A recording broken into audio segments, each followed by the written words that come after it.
Olá turma, professora Rose, mais uma aula, desta vez sobre os grandes biomas brasileiros. Biomas do Brasil.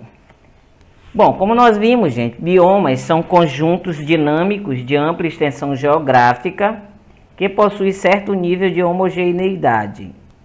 Essa homogeneidade principalmente nas suas características naturais, com destaque para a fauna e a flora. Tá? Então, como vocês podem ver aí no mapa, devido à grande extensão do território brasileiro, é considerado um país continental, por possuir 8,5 milhões de quilômetros quadrados, sobretudo no que se refere a distribuição geográfica entre aproximadamente as latitudes de 5 graus norte a 34 graus sul. A gente costuma dizer do Iapoque ao Chuí. Então, o nosso país ele apresenta uma grande diversidade de biomas, certo? Como vocês podem observar o mapa, ele vai apresentar toda a delimitação do território brasileiro em 6 biomas, em 6 grandes biomas: a Amazônia, a Caatinga, o Cerrado, a Mata Atlântica, Pampa e Pantanal. É importante conhecer as características naturais de cada um desses patrimônios ambientais para que possamos compreender a interdependência de seus elementos, visando a conservação dos mesmos. A Amazônia. A Amazônia é o maior bioma do Brasil, um território de 4,1 milhões de quilômetros quadrados, segundo o IBGE de 2004. Crescem 2.500 espécies de árvores, ou 1/3 de toda a madeira tropical do mundo, e 30 mil espécies de plantas, das 100 mil da África do Sul. A bacia amazônica é a maior bacia hidrográfica do mundo, cobre cerca de 6 milhões de quilômetros quadrados e tem 1.100 afluentes. Estima-se que a região seja a maior reserva de madeira tropical do mundo. Seus recursos naturais, que além da madeira inclui enormes estoques de borracha, castanha, peixe e minérios, por exemplo, representam uma abundante fonte de riqueza natural. Além disso, a Amazônia tem o relevo desse bioma é formado principalmente por depressões e planícies. Predomina o clima equatorial, que é quente e úmido, com temperatura média anual em torno de 26 graus Celsius, e chuvas abundantes o ano todo. De maneira geral, a vegetação é densa, é uma mata fechada, com milhares de espécies de árvores e arbustos de portes variados. A região abriga uma das maiores biodiversidades do planeta. Pouco alterado até a segunda metade do século XX, esse domínio natural vem sendo devastado nas últimas décadas, devido ao avanço das grandes propriedades rurais, das madeireiras, dos garimpos e dos núcleos de povoamento. Bom, bioma Caatinga, domínio Caatinga. O relevo desse bioma é formado por depressões e planaltos, cujas altitudes variam de 200 metros a 800 metros. Possui um clima semiárido, com chuvas concentradas em alguns meses do ano. A vegetação caracteriza-se pela presença de arbustos espinhosos e espécies variadas de cactos. Essa área sofre alterações desde a época do Brasil colônia, quando passou a ser utilizada pelo desenvolvimento da pecuária bovina no Nordeste. Mata Atlântica. Esse bioma é caracterizado pela presença de planaltos irregulares, com muitas serras e morros. Em sua ocorrência em áreas mais centrais do país, o clima é caracterizado pela alternância de 2 estações, uma seca e uma chuvosa. Já na porção litorânea, os ventos oceânicos carregados de umidade proporcionam índices maiores de pluviosidade. No sul do Brasil, em áreas de relevo planáltico de maior altitude, o clima atuante é o subtropical, em verões quentes e invernos, com verões quentes e invernos frios. A vegetação remanescente dessa parte do domínio é composta especialmente de pinheiro do Paraná, também chamado de araucária, uma árvore de grande porte. Por causa da exuberância de sua fauna e flora, o bioma da Mata Atlântica vem sendo devastado de forma ininterrupta desde a chegada dos portugueses no século XVI. Estima-se que atualmente restam cerca de 7% da floresta original que encobria esse domínio natural. O cerrado. O que é o cerrado? O cerrado é um tipo de ecossistema que existe na região central do Brasil. Em outros países, esse tipo de vegetação é chamado de savanas. É um tipo de vegetação de troncos retorcidos e existe uma vegetação rasteira e o solo é pobre em fertilizantes. Nesse bioma predominam os planaltos e as chapadas, possui clima bem definido, com temperatura média anual de 24 graus Celsius, e duas estações principais, uma seca e uma chuvosa. A vegetação ela caracteriza-se pela presença de arbustos, distribuídos de forma esparsa, com galhos e troncos retorcidos, e grande quantidade de gramíneas.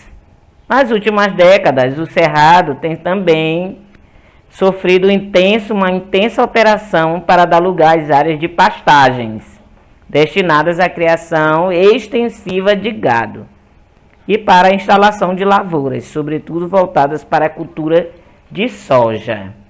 Pampas. Esse bioma apresenta uma feição de relevo suave, ondulado, com colinas esparsas. O clima é subtropical, apresenta chuvas bem distribuídas o ano todo. A vegetação é composta de gramíneas e de outras plantas rasteiras. Atualmente, boa parte dessa forma de vegetação encontra-se alterada, devido sobretudo à prática secular da criação extensiva de gado e, mais recentemente, à introdução da cultura de arroz, soja e trigo. Pantanal. Apresenta um relevo predominante de planícies inudáveis, que se localiza no sudoeste do Mato Grosso e oeste do Mato Grosso do Sul. Possui uma formação vegetal exuberante, com espécies típicas de floresta e do cerrado. Na estação chuvosa, de novembro a abril, os rios da região transbordam, inundando áreas mais baixas e planas. Então, nós vimos que as paisagens naturais brasileiras estão classificadas em 6 grandes biomas. Contudo, há pesquisadores que adotam critérios diferentes para delimitar essas unidades paisagísticas. Estudos realizados pelo geógrafo brasileiro Aziz Abissab, de 1924 a 2012, por exemplo, levaram em consideração as características de ordem morfoclimática.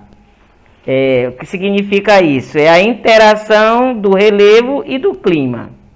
E fitogeográfica, tipos de vegetação, para delimitar a extensão aproximada dessas paisagens naturais. Assim, Aziz Abissab utilizou o conceito de domínios naturais ou domínios morfoclimáticos para desenvolver seus estudos, indicando 6 grandes domínios naturais no território brasileiro: pradarias, araucárias, mares de morros, caatinga, cerrado e amazônico.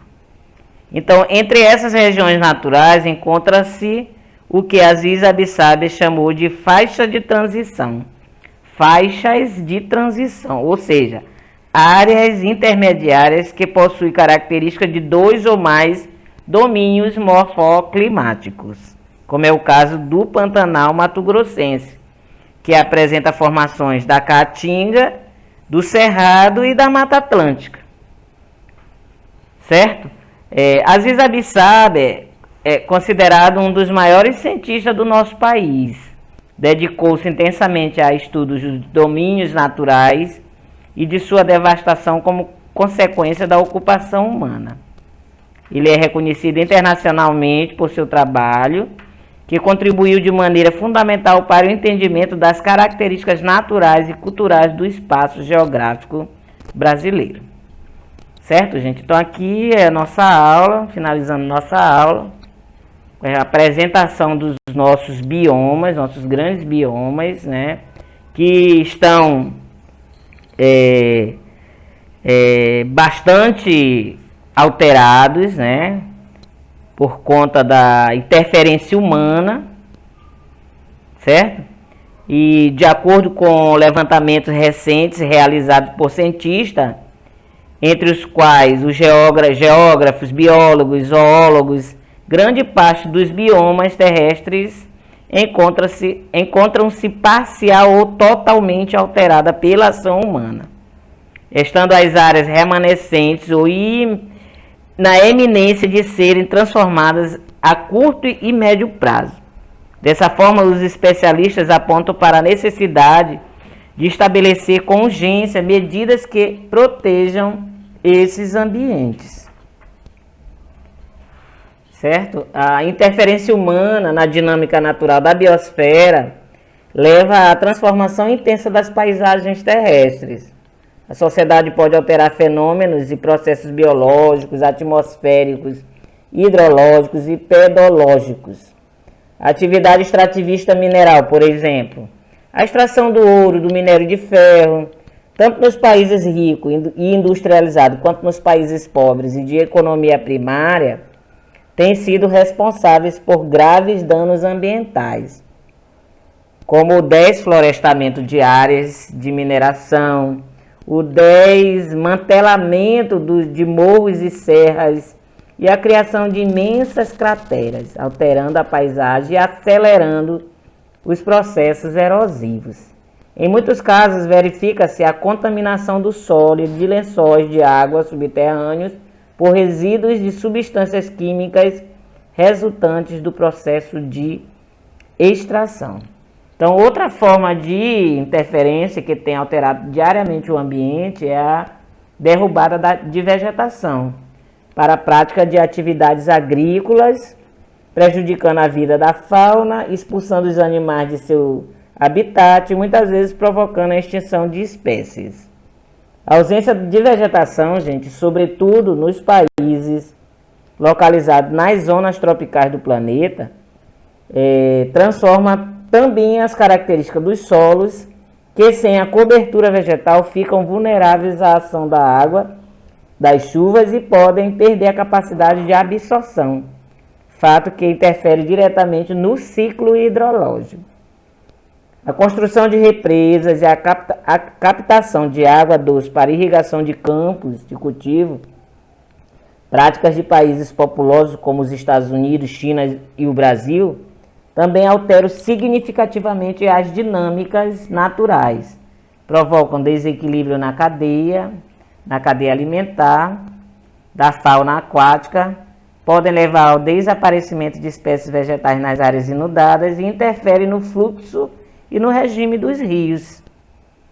Pode privar de águas as áreas localizadas à junçante, né? E para prevenir problemas relacionados à intensa interferência humana no ambiente, é importante conhecer os processos naturais da atmosfera, da hidrosfera e da litosfera. Os seres humanos habitam praticamente todos os pontos da superfície terrestre. E aí, o objetivo da geografia, conhecer esses lugares e suas dinâmicas, a fim de melhor avaliar como o comportamento da sociedade impacta a natureza de nosso planeta. Então essa é a nossa aula, espero que vocês tenham compreendido. Qualquer dúvida, estou à disposição. Beijos, até a próxima.